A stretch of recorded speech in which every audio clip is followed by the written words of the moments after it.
a todos, yo creo que os he saludado a casi todos. Soy Carlos Bastilla, diácono permanente desde hace 24 años. El año que viene, si Dios quiere, haré bodas de plata. Y estoy casado, tengo 3 hijos, 4 nietas, esperando la quinta. ¿Qué más?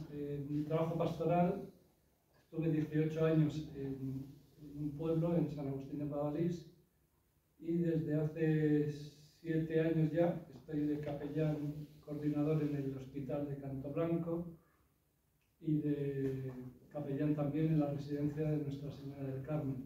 Y además tengo un tercer nombramiento, o sea, soy de los diáconos abusones, tengo tercer nombramiento en la parroquia de Santa María de la Esperanza en Alcobendas. ¿Vale? El sueldo es el mismo, El mismo.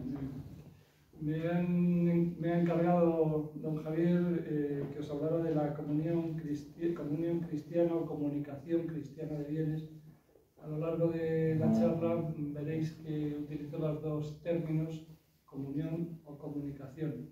En la crisis económica, apostabas al final, ¿no? Yo sobre las crisis económicas, desde que he nacido estoy en crisis económica, no he conocido un momento de bonanza en España al menos, ¿no? Pero esto de la crisis económica va incluido en el tema de la comunión cristiana de bienes. Bueno, sin más preámbulos, tengo una serie de citas que no sé si irlas diciendo porque puede ser un poco pesado, ¿no?, el ir diciendo las citas, pero bueno, algunas son súper conocidas del Antiguo Testamento y del Nuevo Testamento. Básicamente utilizo a San Mateo y a San Lucas y un poquito a San Juan. Pero bueno, por no cansar demasiado, las voy a ir eliminando. Vamos a mirar en una ligera aproximación lo que es la comunicación cristiana de bienes en la Iglesia, desde sus inicios y posterior evolución hasta llegar a nuestros días. Entre las expresiones de la comunidad y de la comunión cristiana ha jugado un papel predominante desde su mismo origen prepascual la comunión cristiana de bienes. No es posible completar la transmisión del mensaje sin este gesto indispensable por el que los hermanos manifiestan la transformación de la fe y el conocimiento del Evangelio.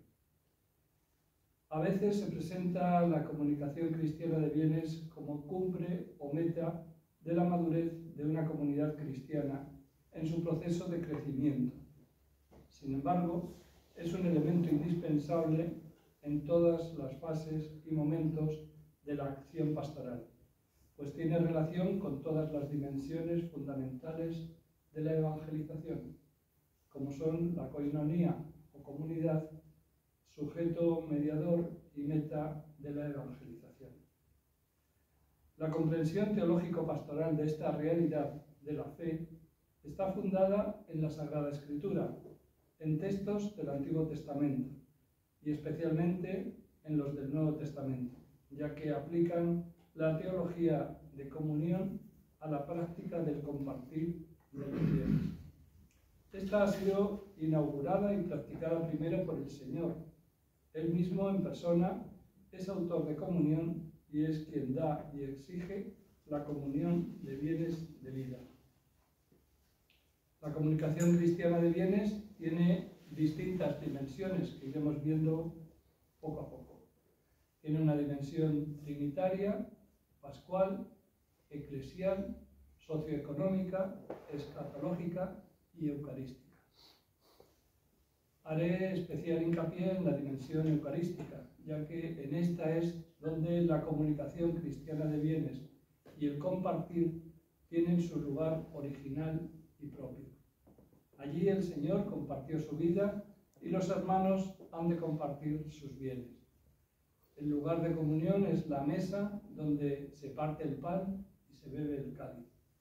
La cena lleva consigo la exigencia de la comunicación de bienes y, si no se da, hay un verdadero desprecio a la Iglesia, a la fraternidad, y esto consiste en no tener en cuenta a los hermanos, en no sentir las necesidades de los pobres y en no compartir con ellos lo que se tiene y lo que se es. Por lo tanto, veréis, va a haber una correlación con lo que nos ha estado hablando también Gil esta mañana. La cena es el signo de unidad, donde la ruptura de diferencias entre ricos y pobres tiene poco a poco que ultimarse y realizarse. La coinonía de los bienes no es un gesto accidental y secundario, es un gesto por el cual y mediante el cual se realiza la economía de la gracia. Desde la perspectiva de la revelación de la Escritura, el punto de partida de la revelación bíblica, toda la palabra de Dios hace referencia al uso compartido de los bienes, tanto en el Antiguo como en el Nuevo Testamento. Según la Sagrada Escritura, el primer propietario de lo que existe es Dios. Tobías 4:19. Y encomienda a los hombres la tarea de someter la tierra. Génesis 1:28. Poniéndola a su disposición. La legislación de Israel había establecido una serie de leyes que tenían como finalidad ayudar al pueblo a vivir según el pacto establecido por Dios. Entre estas tiene gran importancia el año sabático y el jubileo. Estas leyes tienen un significado muy claro: definir los principios para el pueblo de Dios que deben regir el uso de los bienes materiales. En el Nuevo Testamento, la observación del ejemplo de Jesús nos acerca al fundamento necesario de la praxis cristiana. Jesús busca una comunidad, un misterio de comunión, donde los hermanos sean próximos unos a otros. Vuelve a salir el tema de los hermanos. Y donde, sobre todo, los que más tienen se aproximen a los más desvalidos y en el amor y en la solidaridad voluntaria intenten superar y liberar de la pobreza a los que menos tienen, a la vez que estos liberen de esa terrible pobreza humana que es el egoísmo a los que más poseen. El amor fraterno vivido en comunidad cristiana ha de ser visible y podrá ser reconocido por todo hombre ajeno o no al mensaje. Por tanto, ha de ser mostrado por obras como las de Jesús. Este será signo distintivo de su comunidad. Solo amando al otro se ama verdaderamente a Dios. El amor al otro es la única prueba de la presencia en el ser humano del amor a Dios. El prójimo es un hermano que lleva la misma sangre de la fe y del amor. Una forma inevitable del amor profundo, es comunicarse, poner a disposición del otro lo que uno tiene y compartir la vida con él. El fervor pentecostal de sentirse un solo corazón y una sola alma y de haber sido salvados por Cristo empujó a todos los cristianos a poner todo en común. Todos los que creían vivían unidos teniendo sus bienes en común. Lucas, el evangelista, pues, al escribir la historia de la Iglesia Apostólica, describe simplemente su vida y realismo crudo de comunión, exteriorizado en la comunión de bienes. Una puesta en común de los bienes es algo que urge constantemente como signo válido de la vitalidad misma de esta Iglesia primitiva.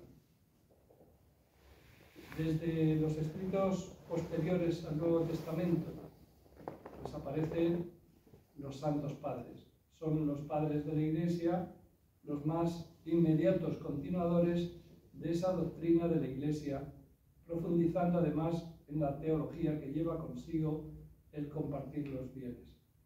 Tuvieron un pensamiento económico, se refirieron en concreto a los bienes de este mundo y pidieron actitudes concretas ante ellas. Los santos padres basaron su ética económica en convicciones claras y operativas. Sus principios más importantes son los siguientes. El principio de creación. La tierra, la única riqueza, es de Dios. Todos los bienes han sido creados para todos los seres humanos, de tal manera que la creación está en equilibrio cuando rige la equidad, la justicia, sin exclusiones. El principio de la propiedad privada. El derecho a la propiedad privada es legítimo, pero no absoluto, sino subordinado al fin social universal de los bienes. El principio de imagen y semejanza de Dios. El ser humano ha sido creado a imagen y semejanza divina, por lo tanto, tiene que representar a Dios con autenticidad y verdad. Un Dios que ama solidarizándose con el hombre. Se le representa solidarizándose con los hermanos, siendo el hombre un ser esencialmente solidario hasta la comunicación de bienes. Y por último, el principio de la relación dialéctica entre riqueza y pobreza. La desigualdad social es un hecho humano, derivado de la injusticia. Es la responsabilidad humana la que genera esta situación. Si hay pobres, es porque hay ricos. Tras estas breves consideraciones, podemos ver la importancia del concepto de la comunicación cristiana de bienes en los Santos Padres. Para ellos, la comunicación cristiana de bienes consiste en un empleo con sentido social de las riquezas espirituales y materiales, y hacen partícipes de ellas, directa o indirectamente, a los demás, por obligación de justicia o por impulsos de la caridad, no eximiendo de la obligación de la comunicación cristiana de bienes absolutamente a nadie. Desde el primer momento de la historia de los Santos Padres, encontramos testimonios que avalan la importancia del tema de la comunicación cristiana de bienes. En el documento más importante de la antigüedad cristiana, la Didaché, existen enseñanzas sobre los bienes económicos. También aparecen en el siglo II dos obras de la primitiva Iglesia, como son la Carta a Bernabé y el Pastor de Hermas, que hacen referencia a este tema. En esta época puede hablarse de una praxis de la comunión de bienes propia de las comunidades cristianas primitivas. Numerosos santos padres, griegos y latinos, han hecho referencia al tema que nos concierne. Entre los más significativos y representativos y que ofrecen un especial interés se encuentran San Basilio, San Juan Crisóstomo, Tertuliano, San Ambrosio y San Agustín. Quizá los testimonios más claros sean los que ellos mismos han dejado. Para ellos era imposible vivir un cristianismo en serio si no se ponían los bienes a disposición de los demás, especialmente de los más pobres. ¿Qué se dice desde la doctrina social de la Iglesia? Sin embargo, estos presupuestos que hemos ido viendo se van debilitando y difuminando con el transcurso de la historia. Quizás una excesiva institucionalización de la Iglesia y una fuerte edificación de la Iglesia con poderes temporales hacen que se reflexione y se viva con unos presupuestos distintos, y se reduce solo a hacer una mención más explícita con la aparición de las encíclicas sociales. Con la doctrina social de la Iglesia se retoma de nuevo el tema de la comunicación cristiana de bienes. Antes del Concilio Vaticano II podemos destacar 4 grandes encíclicas: Rerum Novarum, Quadragesimo Anno, Mater et Magistra y Pacem in Terra. A pesar de estos avances de la doctrina social de la Iglesia, se iba haciendo necesario que la Iglesia volviera a sus propias raíces y reflexionara sobre su misión en el mundo, a la luz del Evangelio. Esto fue lo que hizo el Concilio Vaticano II. Del análisis desarrollado a partir de los textos conciliares escogidos, Neuvimet Spes y Presbyterorum Ordinis, podemos establecer las siguientes reflexiones. Se constata de forma clara el destino universal de los bienes, que debe llegar a todos los hombres, mediante un reparto justo. Igualmente, se desprende la idea cristiana de que el propietario debe ser solo un buen administrador de bienes, de forma que esto repercuta también el provecho de terceros. Se aplica, por tanto, un concepto de propiedad que tiene en cuenta el bien colectivo. A nivel eclesial, se recomienda una creación de una institución diocesana centralizada, que sea a su vez signo de corresponsabilidad en la vida de la diócesis. Se habla por primera vez de una caja común de bienes que se formará con ofrendas de los fieles y que tiene como finalidad tanto la ayuda de la propia iglesia particular como la comunicación de bienes a otras iglesias más pobres. Después del Concilio Vaticano II, destacaremos dos encíclicas: Populorum Progressio. San Pablo VI hace referencia en esta encíclica al destino universal de los bienes y de la propiedad.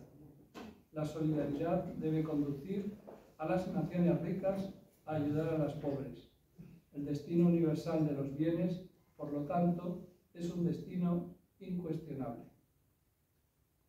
La segunda encíclica, Solicitudo Rei Socialis, es una visión renovada de San Juan Pablo II sobre la doctrina social de la Iglesia. La meta de todo el documento es la de comprometernos más en el deber de cooperar en el desarrollo pleno de los demás, como una tarea urgente para todos. Dos claves importantes en esta encíclica son la opción preferencial por los pobres y la comunicación cristiana de bienes. Por tanto, habría que destacar la función que cumplen en el campo de la comunicación de bienes las distintas encíclicas sociales de la Iglesia, y especialmente la Solicitudo Rei Socialis. Resaltamos de ella los siguientes aspectos. Se desprende de las distintas encíclicas el destino común de los bienes. Se afirma el principio de propiedad privada en la medida en que cumpla una función social. Se constatan las enormes diferencias existentes entre los hombres. Se tiene también en cuenta la creación de un fondo común que tenga como finalidad la ayuda a los más pobres. Voy terminando. Vamos a la comunión de Dios en la Eucaristía. Abordamos ahora esa relación existente entre la comunicación cristiana de bienes y la Eucaristía, ya que en esta es donde la comunicación cristiana de bienes y el compartir tienen su lugar propio, y donde se pone de manifiesto la voluntad definitiva de la comunicación de Dios con las personas. En el Evangelio, el banquete de la vida y el mensaje de Jesús son el cumplimiento de la comunicación con los pobres y excluidos. En los siguientes textos del Nuevo Testamento podemos ver la estrecha relación existente entre comunicación cristiana de bienes y Eucaristía. Entre los más representativos está la multiplicación de los panes y de los peces, que es al mismo tiempo signo de la Eucaristía y de la solicitud de Jesús ante las necesidades materiales del pueblo. Otros textos bíblicos hacen referencia a los banquetes y a las comidas fraternas. Entre otros se encuentran la parábola del banquete nupcial, el rico Epulón y el pobre Lázaro, las comidas con publicanos y fariseos, la última cena como testamento de testimonio y las comidas de Jesús resucitado, que son encuentro, reconocimiento y misión. Las primeras comunidades, especialmente las del libro de los Hechos y la carta a los Corintios, son el ejemplo más elocuente de la dimensión social de culto, en el que el acto central es la fracción del pan. Existe una unión mutua de todos los miembros de la comunidad en una misma fe y una misma salvación, unión que desemboca en compartir los bienes. La armonía ideal entre los miembros de la comunidad consistía fundamentalmente en la comunión de fe, que se traducía en poner los bienes libremente a disposición de todos. La Eucaristía, por tanto, nos tiene que ayudar a descubrir y fortalecer las experiencias que tiene nuestro compromiso cristiano en favor de los excluidos de la sociedad y del mundo. Es celebración y proyecto de comunión con los pobres. Hace de nosotros un solo cuerpo en Cristo, convocándonos a vivir el amor con nuestros hermanos. No se puede compartir el pan y el vino eucarístico sin estar dispuesto a compartir la vida entera. Como eje de la visión de Cristo, de los apóstoles y de la Iglesia entera, el Vaticano II ha propuesto la triple función: coinonía, martiría y diaconía, o dicho en español, comunión, testimonio y servicio. Respecto a la comunicación cristiana de bienes y la Eucaristía, existe una íntima conexión con la coinonía y la diaconía. La comunión es el misterio que conduce y exige la comunidad en la vida. La verdadera dimensión de la coinonía no es sólo la comunicación de unos bienes, sino la comunión y unidad ordenada y fraterna, integral y plena, en la vida nueva, como servicio a la comunión y a la unidad integral de la comunidad cristiana. La diaconía tiene la función de armonizar y suscitar la acción caritativa y la comunión de bienes, implicando todo en cuanto es signo y acción que realiza el amor de Dios a los hombres en Jesucristo. Esta diaconía, expresada de forma elocuente en la fracción del pan y en los ágapes fraternos, viene a ser como la verdadera prueba y verificación de la solidaridad del amor y de la unidad. En conclusión,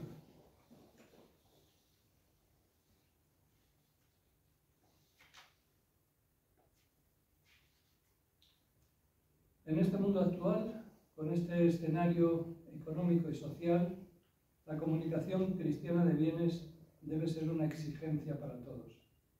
Los necesitados y los pobres deben participar en los bienes de la creación, colaborando todos en su desarrollo y en su justa distribución. En una sociedad como la nuestra, socialmente desigual, culturalmente pluralista y religiosamente secular, es urgente y necesario hablar del destino universal de los bienes a los que toda persona tiene derecho. Urge colaborar en un modelo más fraterno, más simétrico, más humano divino, colaborando en la creación de bienes, su comunicación y, en su caso, exigir su justa distribución, cada uno según sus posibilidades, a cada uno según sus necesidades. Debemos contribuir a promover una cultura de comunión por encima de toda diferencia de raza, cultura o credo. Por lo tanto, la acción pastoral no puede prescindir de este gesto que sacramentaliza la comunión en toda la Iglesia, que camina preparando la única mesa en común del reino, donde todos se sienten en torno a Jesús el Señor. La comunicación cristiana de bienes es fermento de la nueva creación y se dispone a recorrer por la historia los caminos que conducen a la consumación, cuando el Hijo entregue el reino al Padre para alabanza de la gloria y de su gracia. Pues esto es lo que tenía preparado sobre la comunión cristiana de bienes, en la que podemos resumir que ser cristiano significa implicarse sinceramente en el reparto de los bienes con los demás. Esto a nivel personal, porque evidentemente ese reparto universal no nos corresponde a nosotros porque no somos autoridades mundiales, pero si una gota de agua cae en un vaso de aceite, ese aceite cambia por por tanto, somos gotas del Evangelio que debemos influir en la sociedad en la que vivimos. Y esto, como decía antes don Gil, es muchas veces más teórico que práctico, porque es cierto que a todos nos cuesta encontrar la forma, la manera de participar en esa interrelación con los demás en cuanto al reparto de los bienes. Lo mío es mío, tuyo es tuyo, y esa dicotomía es muy difícil muchas veces de soslayar. Pues hasta aquí. Colorín colorado, este cuento se ha acabado. Si queréis preguntarme alguna cosa y yo puedo responder, vale. Estamos todavía a tiempo.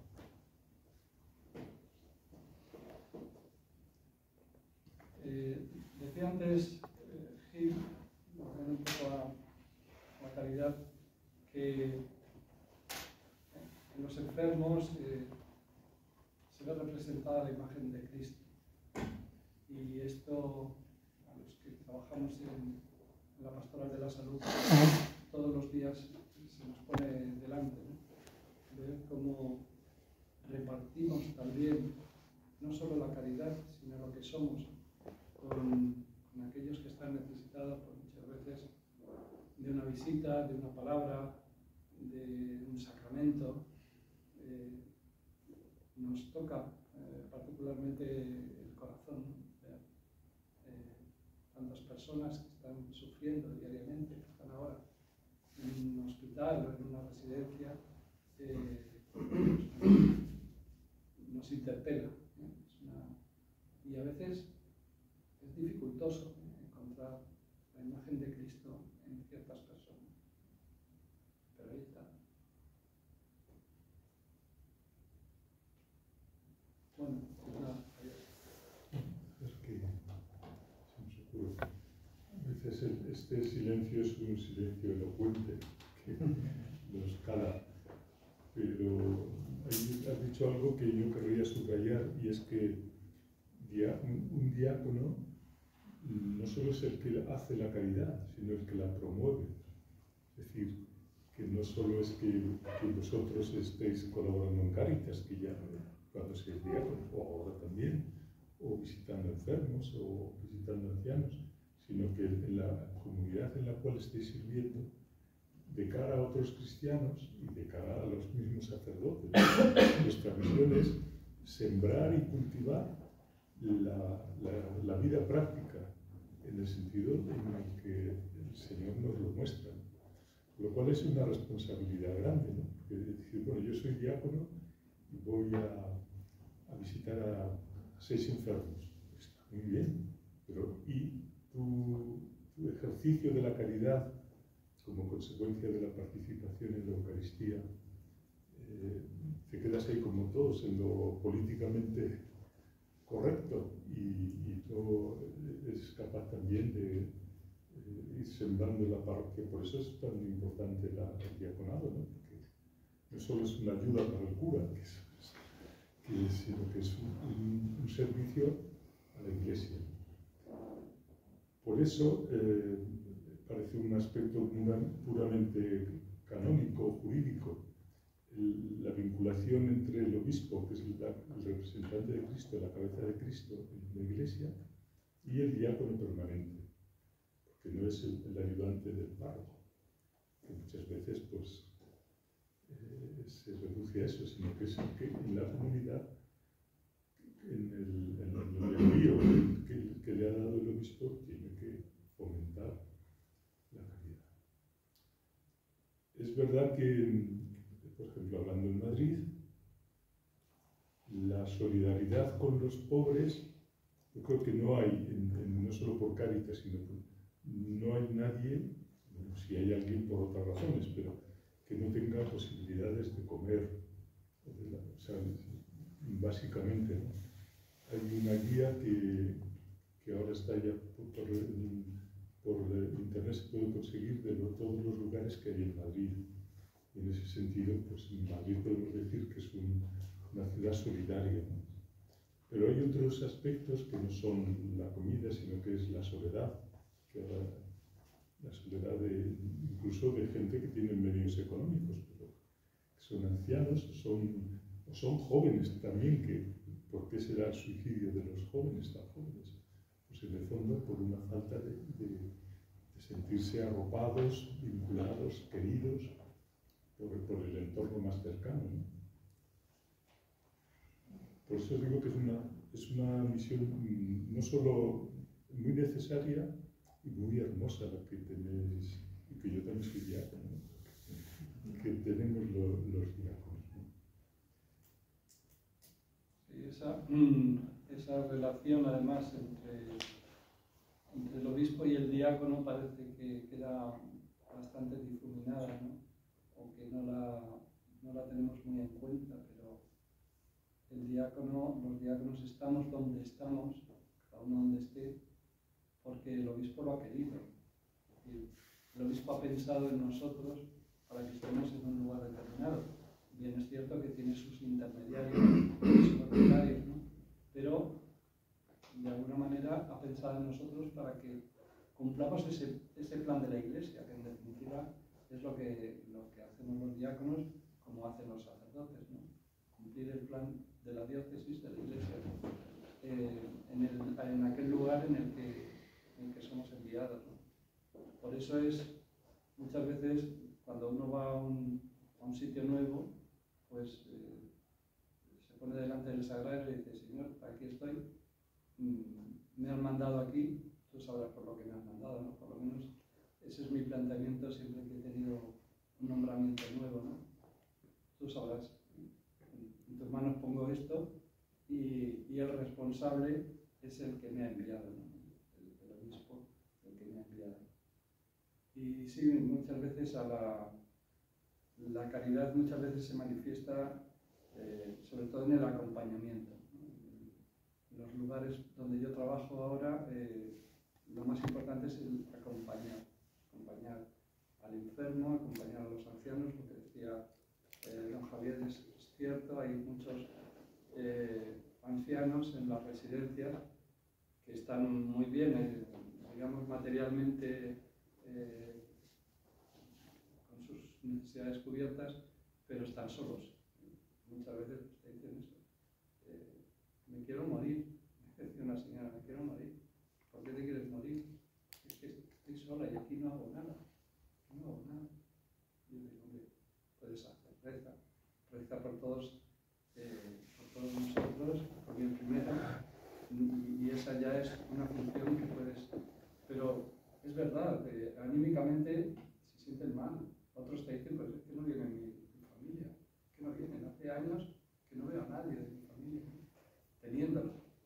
Entonces, es cierto que la soledad cada vez va a ser un problema, un tema importante para nosotros como cristianos, intentar cómo podemos solucionar o acompañar en esa situación tan difícil.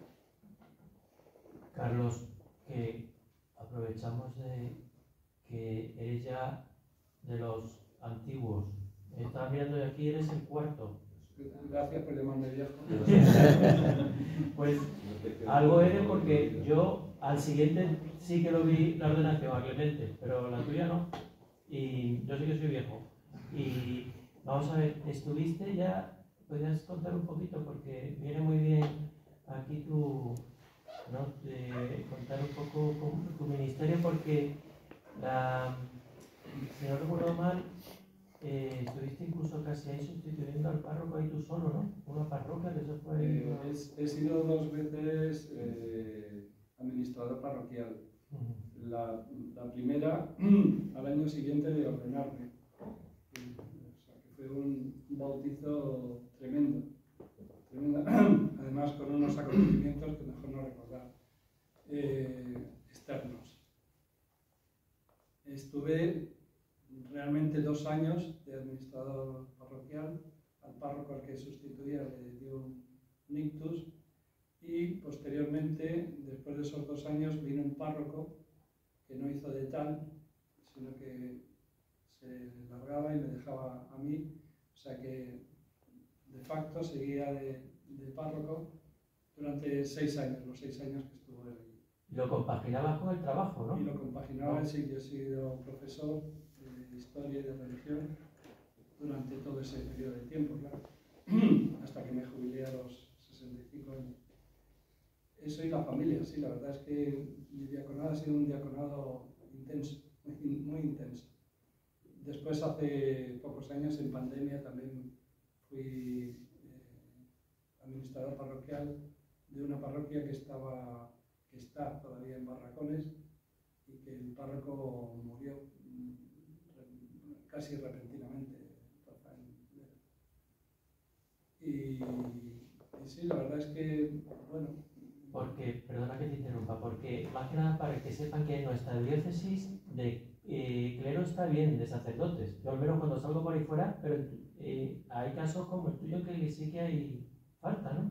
Sí, sobre todo en, bueno, sí, en circunstancias así muy concretas, pero sí, don Javier lo sabe mejor que yo, que hay mucha falta de sacerdotes, de hecho muchas veces en hospitales cada vez más vamos apareciendo los diáconos como capellanes, que teóricamente era una labor de sacerdotes, ¿no? Pero muchas veces es difícil encontrar sacerdotes y también, bueno, las capacidades que tienen los diáconos para llevar a cabo esas misiones, pues también es importante y tenida en cuenta, ¿no? No sé qué más os puedo contar, pues mi satisfacción de haber cumplido estos 24 años hasta ahora en este servicio a la Iglesia.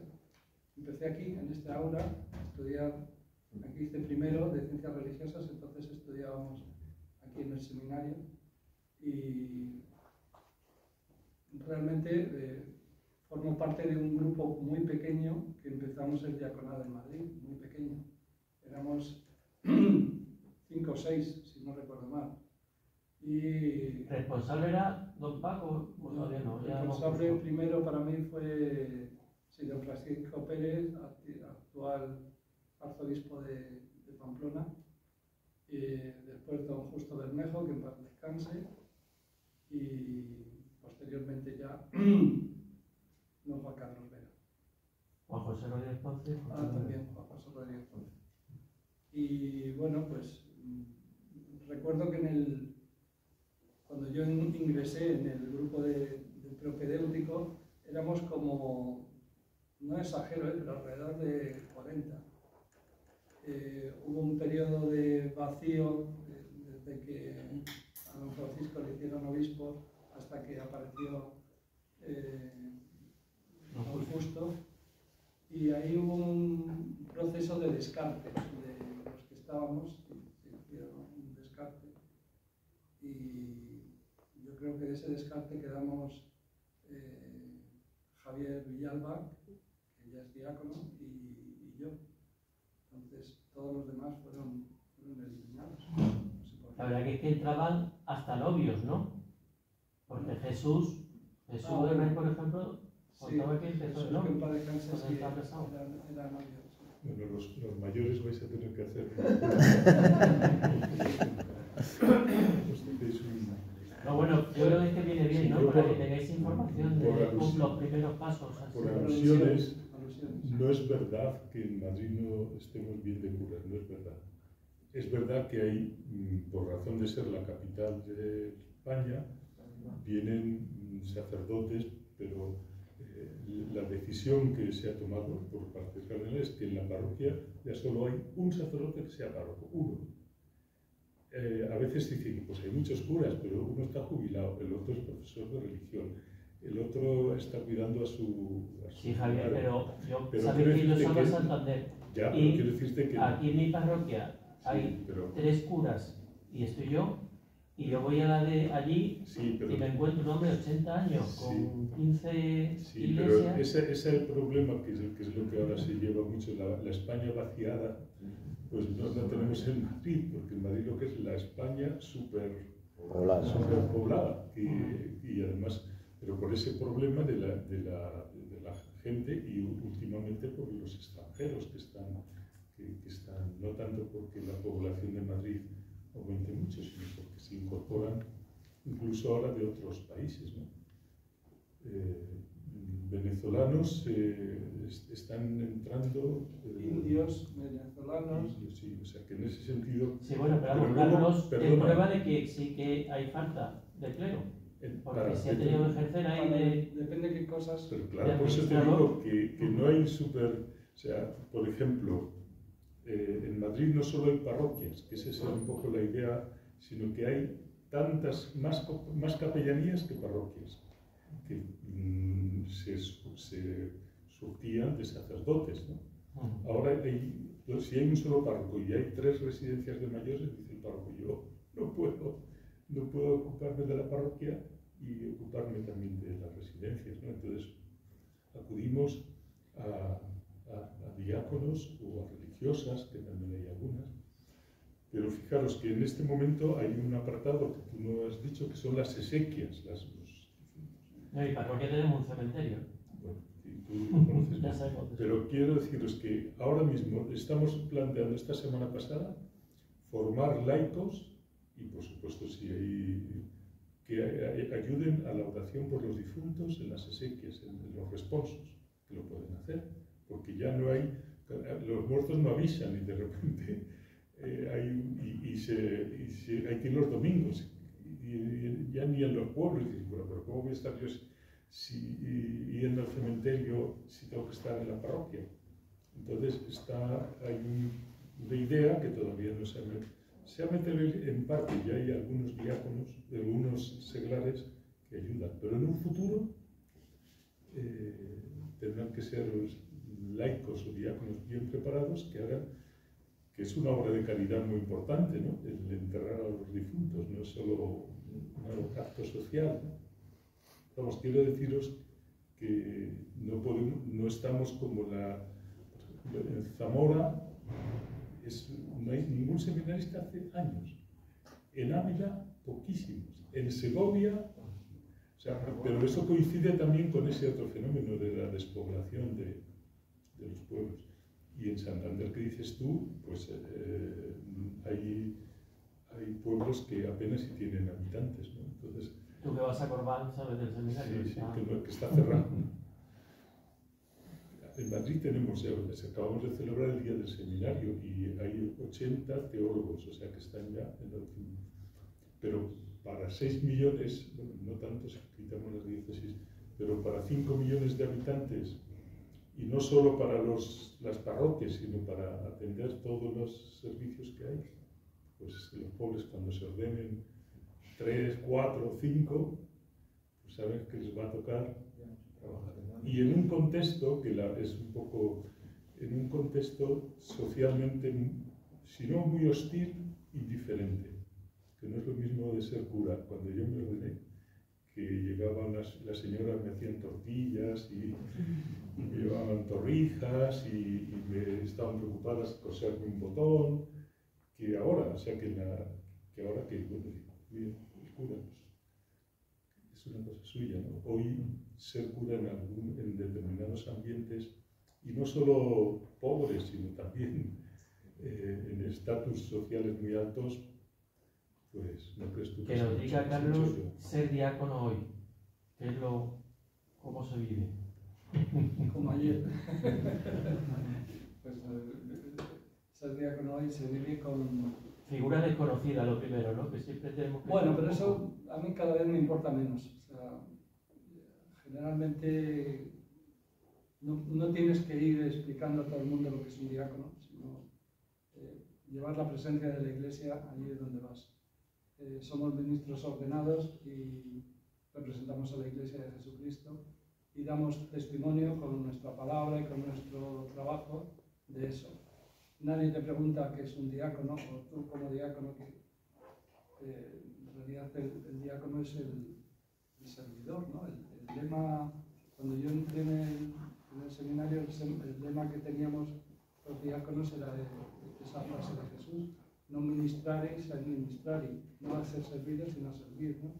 Esa era, y sigue siendo, yo creo que es el lema más representativo del diaconato. No hemos venido a ser servidos, sino a servir. Y en el servicio y en la humildad del servicio está lo primordial del diaconato, en la humildad. Con la humildad se resuelven todos los problemas humanos que aparecen en la vida corriente, ¿no? Entre diáconos y sacerdotes, entre diáconos y laicos. Con humildad es la receta mágica que resuelve absolutamente todos los problemas. El diácono es el que debe aprender a ser el que se arrodilla, como Jesús en la última cena. Y ese aprendizaje cuesta trabajo. No es fácil, pero por ahí van los tiros. Bueno, chicos, 12. Ángelus.